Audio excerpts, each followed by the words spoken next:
Hi, my name is Rochelle. Welcome back to my channel. This is going to be a soulmate reading for the sign of Capricorn. This reading may not be intended for you since it is a general reading. The roles in it can be reversed. Please use your intuition and guidance from Spirit when watching. I really do appreciate your support, so thank you for commenting, liking, sharing, and subscribing to my channel. Okay, Capricorn, how I'm doing the soulmate reading is this first card is what is going on in your soulmate's life right now.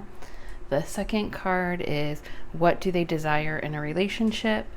The third card is have they ever been married. The fourth one is when will you meet your soulmate.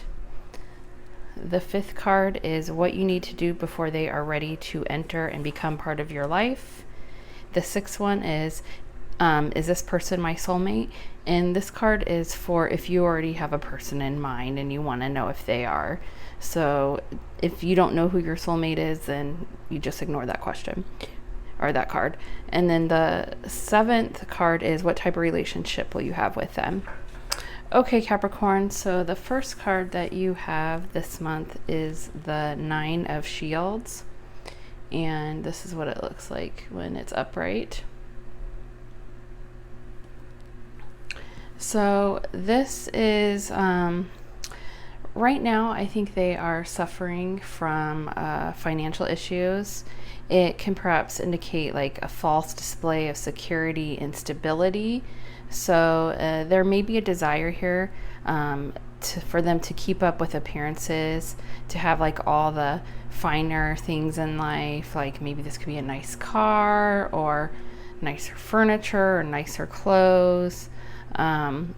But they can't afford to do this. So it's a front pretty much is what it is right now.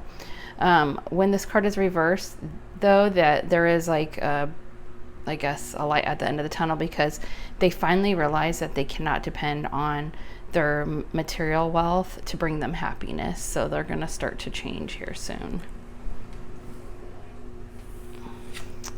And then you have the Six of Spears. And so just so you know, that first card was what is going on in your soulmate's life right now. This card is what do they desire in a relationship.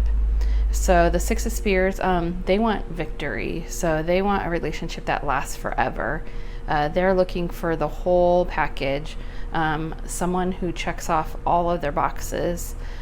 They're not looking for perfection though, but I feel they have to be attracted to their soulmate somehow. I mean, they don't have to think they're a model or, a 10. They just need to be attracted to them. And they want their soulmate to have their life in order for the most part. And I think this is because they don't have theirs so much in order, so they want like that stability because they're trying to get out of that. Okay, and then the third card is the Fool, and this is have they ever been married? And I believe that they're either married right now and going through a divorce, or they were recently divorced, maybe within the past couple of years is what I'm getting. So they have been married before. The fourth card is the Five of Spears, and this one represents when will you meet your soulmate? And with this card, with it being a spear, it's going to be springtime.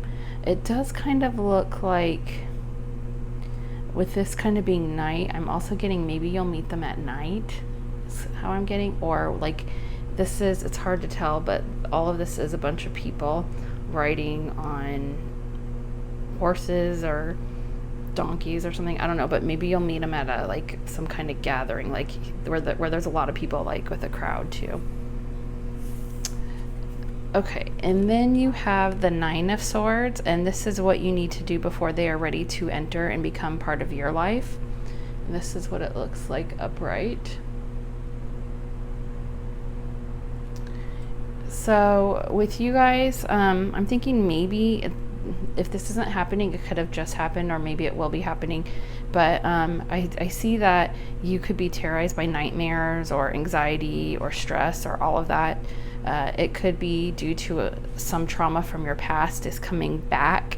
Maybe if it's not coming back when you're aware, maybe subconsciously it's coming back and you just don't know why you have all this anxiety. But I think that you're finding this grief of unresolved issues overwhelming, or whatever you're going through overwhelming.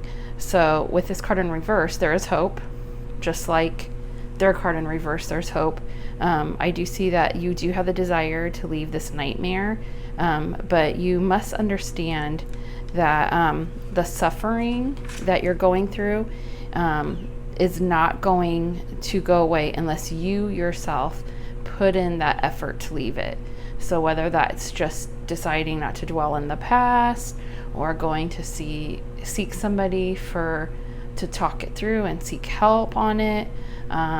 Maybe it's like an actual effort of changing your habits or the way you do things, or it could be anything. I mean, you yourself will know what it is and what you need to do. And if you don't, then like I said, seek like a professional who can help you on that. But I do see that there's going to be a lot of work that you must do to like drag yourself towards this release. But I know if you push forward, you may find yourself out. Like you're going to get yourself out of it if you push forward. So please do that. But if you don't, you may find yourself like sinking deeper into this hole that you're in right now, hole of anxiety and stress. Okay, and then your sixth card is the chariot, and this is this person my soulmate? And this is for people who already have a person in mind who they think might be their soulmate. And with this card, this is a definite yes, is what I'm getting. But don't worry if you don't have anybody in mind. That's just for the people who do. Okay, and your last card, this is what type of relationship will you have with them? And you have love yourself first. Your self-respect makes you more romantically attractive. I think in this relationship, especially in this relationship, the more you love who you are, the greater the capacity is going to be for you to feel loved by others. And this is going to include your soulmate.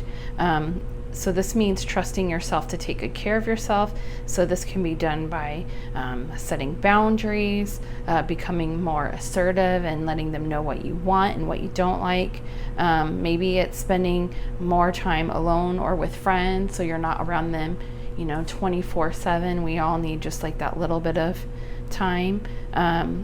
It could be also, like, I know some people when they get into relationships, they don't see their friends as much, or they don't talk to them as much. You really have to keep going with yourself, because that's what they're attracted to. They're going to fall in love with the person that they meet. So if you slowly disappear from that person by spending all your time with them, you're slowly going to become somebody else, and that's not who they fell in love with. They fell in love with who you are, or they're going to fall in love with who you are now. So just be aware of that and watch out for that. Because I do think if you can't do this, if you can't be like your own person separate from them, your soulmate may question why they're with you, or they may start to take like advantage of you. So if you're always doing things for them and constantly thinking of them before you, that people just automatically take advantage of that. It's not that they're a bad person, it's just easy to do that. And then they slowly, subconsciously start losing respect for you. So it's not a good thing. So I think the thing is, if you don't love yourself first, then you can't expect another person to love you. They're going to treat you how you treat yourself. That's what it comes down to. Okay, Capricorn, I hope this helps, and I look forward to working with you guys in the future, and I hope you have a great day. Take care. Bye.